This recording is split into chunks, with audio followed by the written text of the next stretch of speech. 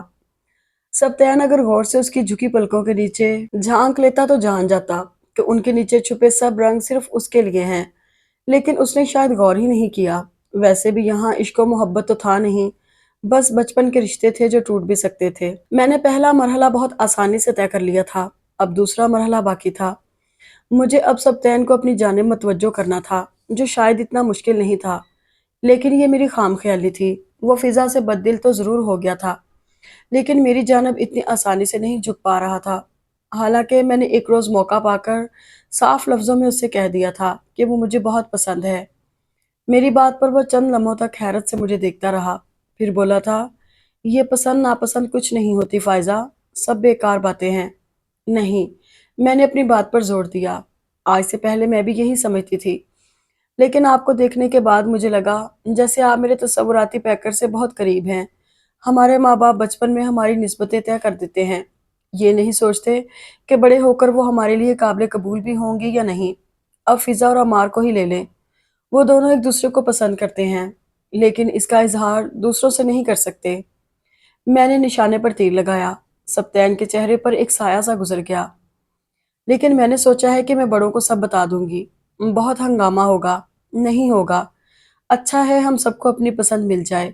اور پھر میں نے پتہ نہیں کس طرح امی کو اس کے لیے راضی کر لیا، اور ان سے وعدہ لیا کہ وہ اس سلسلے میں فضا سے کچھ نہیں پوچھیں گی۔ میں خود مظلوم بن گئی تھی جو اپنی چھوٹی بہن کے لیے قربانی دینے جا رہی تھی۔ میرے منع کرنے کے باوجود امی اس سے پوچھ ہی بیٹھی۔ وہ سکتے کے عالم میں انہیں دیکھتی رہ گئی۔ مجھے تم سے یہ امید نہیں تھی فضا، سب کیا سوچیں گے؟ تمہارے ابو، تایا، امی افسوسناک لہجے میں کہہ رہی تھی۔ لیکن امی، اس نے کہنا چاہا، کوئی بات نہیں فضا، مجھے اس پر کوئی اعتراض نہیں، تم میری بہن ہو جس کے لیے میں اپنی ہر شے قربان کر سکتی ہوں۔ میں نے جلدی سے کہا، لیکن ایسا کچھ نہیں ہے، وہ بے چارگی سے بولی تھی۔ جھوٹ مت بولو فضا، میں نے خود تمہیں اور عمار کو ایک دوسرے کے اتنے نزدیک دیکھا ہے۔ سچ کہو، تم ان کے ساتھ گھسی ہنسی مذاق نہیں کرتی رہتی؟ وہ بھی تمہاری کمپنی کو پسند کرتے ہیں، مجھے تو دیکھتے تک نہیں۔ ٹھیک ہے، اگر ایسا ہے تو مجھے کوئی اعتراض نہیں، تمہاری شادی ان سے ہو سکتی ہے، مجھے کون سا ان سے عشق ہے؟ میں یہ سب بکواس بڑے دھڑلے سے امی کے سامنے کر رہی تھی۔ امی تو خود شدید صدمے کی حالت میں تھیں۔ شاید انہیں فضا سے بالکل اس کی امید نہ تھی۔ تم غلط سمجھ رہی ہو فائزہ، میں نے ایسا سوچا تک نہیں۔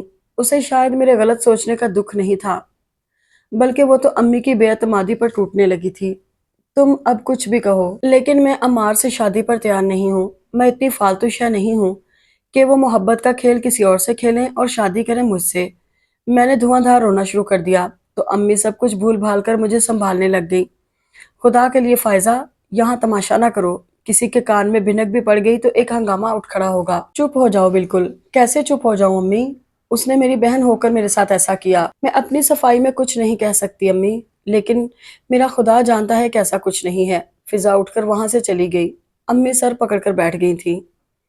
ہو سکتا تھا کہ امی فضا کی بات پر یقین کر لیتی اور میرا جھوٹ پکڑا جاتا کہ اس سے پہلے سبتین نے فضا سے شادی کرنے سے انکار کر دیا۔ اس کا کہنا تھا کہ اسے فضا کے مقابلے میں پسند ہوں۔ ویسے بھی فضا اسے پسند نہیں کرتی اور وہ اس کا جھکاؤ عمار کی جانب محسوس کر چکا ہے، اس لیے اسے اس شادی پر مجبور نہ کیا جائے، ورنہ وہ واپس اپنی نانی کے پاس چلا جائے گا۔ معاملہ بڑوں تک پہنچ چکا تھا۔ امی جو یہ سمجھ رہی تھی کہ میں جھوٹ سے کام لے رہی ہوں یا بدگمان ہوں، سبتین کی بات پر اسے سچ سمجھ بیٹھی۔ آخر ہم دونوں ہی تو غلط محسوس نہیں کر سکتے تھے۔ کچھ تو ہوگا جو سبتین جیسا سمجھدار اور سنجیدہ لڑکا بھی ایسا کہہ رہا تھا۔ اب انہیں کیا معلوم تھا کہ یہ آگ میری ہی لگائی ہوئی ہے۔ اس کے ذہن میں شک کا بیج میں نے ہی بویا تھا۔ پھر چند روز بعد ہم لوگ واپس کراچی آ گئے۔ فی الحال شادی کے مسئلے کو ایک طرف اٹھا کر رکھ دیا گیا۔ عمار بھی اس سلسلے میں خاموش تھا۔ ہاں، ہمارے واپس آنے سے پہلے اس نے ایک بار مجھ سے بات کرنے کی کوشش کی تھی، لیکن میں نے رکھائی سے اس سے بات کرنے سے انکار کر دیا تھا اور ساتھ ہی اس پر یہ واضح کر دیا تھا کہ مجھے اس سے کوئی دلچسپی نہیں، اسی لیے وہ مجھ پر اپنا وقت ضائع نہ کرے اور فضا کو اپنا لے کیونکہ وہ اسے پسند کرتی ہے۔ جواباً وہ خاموش ہو گیا تھا۔ کچھ عرصہ خاموشی سے گزر گیا، پھر طیبہ کا فون آیا۔ وہ یہ شادیاں فوری کرنا چاہتے تھے۔ پتہ نہیں اس کے لیے دادی اماں نے انہیں مجبور کیا تھا یا وہ خود بھائی کے گھر سے یہ تعلق نہیں توڑنا چاہتے تھے، یا پھر سبتین یا عمار کے کہنے پر راضی ہوئے تھے۔ ہاں، البتہ انہوں نے فون پر اتنا ضرور کہا تھا، ہمیں سے کیا فرق پڑتا ہے، بچے جیسا چاہیں، میری تو بس یہ آرزو ہے کہ میرے بھائی کی بچیاں میرے گھر بہو بن کر آئیں۔ جواباً ابو نے چپ چاپ رضامندی دے دی تھی۔ انہوں نے اس سلسلے میں فضا سے یا مجھ سے کوئی بات نہیں کی تھی۔ شاید وہ اس حجاب یا پردے کو قائم رکھنا چاہتے تھے جو اولاد اور والدین کے درمیان قائم ہوتا ہے۔ شادی کی تیاریاں زور و شور سے شروع ہو چکی تھی۔ میں نے محسوس کیا تھا کہ فضا بہت خاموش تھی، وہ ان تیاریوں میں زیادہ دلچسپی نہیں لے رہی تھی، لیکن مجھے اس کی اس خاموشی سے زیادہ دلچسپی نہیں تھی۔ ہاں، ایک بار اس بات پر میں نے اسے ٹوکا تھا تو وہ انتہائی سرد لہجے میں بولی تھی، میرے لیے کوئی بھی ہوتا، مجھے کوئی فرق نہیں پڑتا تھا، کیونکہ میرا دل اور ذہن ایک خالی سلیٹ کی مانند تھا۔ تم مجھے یوں ہی بتا دیتی کہ تمہیں عمار کے مقابلے میں سبتین زیادہ پسند آ گیا ہے تو میں تمہاری بہن ہوں، لیکن تم نے بہن بن کر نہیں دکھایا، تم نے مجھے امی اور ابو کی نظروں سے گرا دیا اپنا مقصد حاصل کرنے کے لیے، یہ کھیل کھیلا۔ میں اس کے لیے تمہیں ساری زندگی معاف نہیں کروں گی۔ دماغ خراب ہو گیا ہے تمہارا۔ غصے سے میرا برا حال ہو گیا تھا، حالانکہ وہ سچ کہہ رہی تھی۔ فضول مجھ پر الزامات مت لگاؤ، اور ایسا میں نے ہی نہیں، سبتین نے بھی محسوس کیا، اور یہ شادیاں بھی بڑوں کی مرضی سے ہو رہی ہیں، میں نے کسی کو مجبور نہیں کیا۔ تم نے مجھ سے بچپن سے ہر شے چھینی ہے فائزہ، زندگی کے اتنے بڑے مرحلے پر بھی تم نے اپنی اصلیت دکھا دی، لیکن جس بات کو تم اپنی جیت سمجھ رہی ہو وہ ایک دن تمہاری شکست میں بدل جائے گی۔ وہ میری آنکھوں میں آنکھیں ڈال کر مسکرائی۔ بکواس مت کرو، میں چلائی، آئندہ میرے منہ مت لگنا۔ امی میرے چیخنے کی آواز پر اٹھ کر چلی آئیں۔ کیا ہوا؟ کیوں چلا رہی ہو؟ کچھ نہیں، فائزہ کو یوں ہی غصہ آ گیا تھا۔ فضا کے چہرے پر ایک عجیب سی مسکراہٹ تھی جسے میں سمجھ نہیں پائی۔ خدا کے لیے اپنی یہ حرکتیں سسرال جا کر مت کرنا، ناک کٹواؤ گی میری تو تم۔ امی بڑبڑانے لگی۔ مجھے غصہ تو بہت آ رہا تھا لیکن خاموش ہونا پڑا کہ دل میں چور تھا، ہو سکتا تھا وضاحتوں سے میری پول کھل جاتی۔ رخصت ہو کر ہم دونوں لاہور آ گئے۔ میں نے محسوس کیا سبتین کچھ بجھا بجھا سا تھا، جبکہ عمار مستقل چہک رہا تھا۔ بار بار فضا کو جھک جھک کر دیکھنا، معنی خیز جملے، چہرے کی مسکراہٹ اور آنکھوں کی یہ شوخی بتا رہی تھی کہ وہ بہت خوش ہے، جبکہ اس کے مقابلے میں سبتین انتہائی خاموش ساری رسمیں ہوتے دیکھ رہا تھا۔ جو ہی گھر کے بزرگ وہاں سے اٹھے، عمار بھی اٹھ کھڑا ہوا۔ بھئی بہت تھک گیا ہوں میں، اب آرام کرنا چاہتا ہوں۔ ہاں ہاں ضرور جائیے، ہم تو ابھی بھابھی کے ساتھ کچھ باتیں کریں گے، اس کے کسی کزن نے کہا۔ یہ کہاں کا انصاف ہے؟ وہ باقاعدہ دہائی دینے لگا۔ فضا نے گردن جھکا لی تھی۔ میں نے کنکھیوں سے سبتین کی جانب دیکھا، شاید وہ بھی ایسی کوئی بے تابی دکھائے، لیکن وہ تو انتہائی بیزار شکل بنائے بیٹھا تھا، جیسے اسے وہاں زبردستی بٹھا دیا گیا ہو۔ میرے دل میں عجیب ہوک سی اٹھی، کہیں ایسا تو نہیں کہ اس کے دل میں اس سے آگے مجھ سے سوچا نہیں گیا۔ کچھ دیر بعد جب ہمیں اپنے اپنے کمروں میں پہنچا دیا گیا تو وہ چلا آیا۔ انتہائی بیزاری سے اس نے گلے میں پڑے ہوئے ہار اتار کر صوفے پر پھینکے، پھر شیروانی کے بٹن کھولنے لگا۔ اس دوران اس نے مجھ سے کوئی بات نہیں کی تھی۔ میری کمر اور گردن بری طرح دکھ رہی تھی، لیکن سبتین کو پا لینے کی خوشی ہر تھکن پر غالب آ گئی تھی۔ تم بھی کپڑے تبدیل کر کے ایزی ہو جاؤ، یوں کب تک بیٹھی رہو گی؟ اس کی خشک آواز کمرے میں گونجی تو میں چونک گئی۔ نہ اس نے مجھ پر کوئی نظر ڈالی تھی، نہ ہی پاس آ کر بیٹھا تھا، بس وہیں پڑے صوفے پر گرنے کے سے انداز میں بیٹھ گیا تھا۔ مجھے بہت توہین کا احساس ہوا۔ کیا ہوا؟ آپ کی طبیعت ٹھیک نہیں ہے؟ مجھے پوچھنا ہی پڑا۔ میں ٹھیک ہوں، بس تھک گیا ہوں۔ یہ فضول رسمیں انسان کو کتنا تھکا دیتی ہیں۔ میں نے کہنا چاہا یہی رسمیں تو ان شادی بیاہ کی تقریبات کا حسن ہے، لیکن جانے کیا سوچ کر خاموش رہی۔ اور جب میں لباس تبدیل کر کے فریش ہو کر واپس آئی تو ایک لمحے کے لیے ساکت سی رہ گئی۔ وہ صوفے پر ہی لیٹے لیٹے سو چکا تھا اور اس کی مجھ میں دلچسپی کی حد ظاہر ہو رہی تھی۔ دوسری صبح جب میں نے فضا کو دیکھا تو حیران رہ گئی۔ ایک ہی رات میں وہ کیا سے کیا ہو گئی تھی۔ اس کی جھکی پلکیں، گالوں سے پھوٹتی شفق اور ہونٹوں کے کناروں میں چھپی نرم نرم سی خوبصورت مسکراہٹ اسے کس قدر حسین بنا رہی تھی۔ یقیناً یہ اس کے شوہر کی محبت تھی جو اس کے پورے وجود سے لپٹ گئی تھی۔ جیون ساتھی کا پیار ہر لڑکی کے روح کو یوں ہی نیا اور اچھوتا رنگ دیا کرتا ہے۔ اور میں نے اپنے اندر جھانکا، یہاں سے وہاں تک خاموشی تھی۔ پیار، وارفتگی، محبت، کچھ بھی تو نہیں تھا۔ کیا میں کچھ غلط کر بیٹھی ہوں؟ میں نے ایک لمحے کو سوچا، لیکن دوسرے ہی لمحے سبتین کے بے اندازہ خوبصورت وجود کو دیکھ کر میں سب کچھ بھول گئی۔ سفید کاٹن کے کلف لگے شلوار قمیض میں اس کی شخصیت پورے ماحول پر حاوی تھی۔ عمار نے بھی ایسا ہی لباس پہنا ہوا تھا، لیکن وہ اس کے سامنے کیسا دبا ہوا محسوس ہوتا تھا۔ ہاں اگر اسے الگ سے دیکھا جاتا تو وہ بھی کم نہیں تھا، لیکن سبتین کے آگے وہاں آ کر تو سب کچھ ختم ہو جاتا تھا۔ پھر میں نے دیکھا فضا کے پاس بیٹھے عمار نے انتہائی خاموشی سے اس کے آنچل کے نیچے چھپے اس کے ہاتھ کو تھام لیا، یوں کہ کسی کو احساس تک نہ ہوا۔ فضا کے چہرے پر عمار کی اس حرکت پر کئی رنگ بکھر گئے۔ اس نے آہستہ سے کسمسا کر اپنا ہاتھ چھڑانے کی کوشش کی، لیکن عمار نے اپنے ہاتھ کی گرفت کچھ اور مضبوط کر دی۔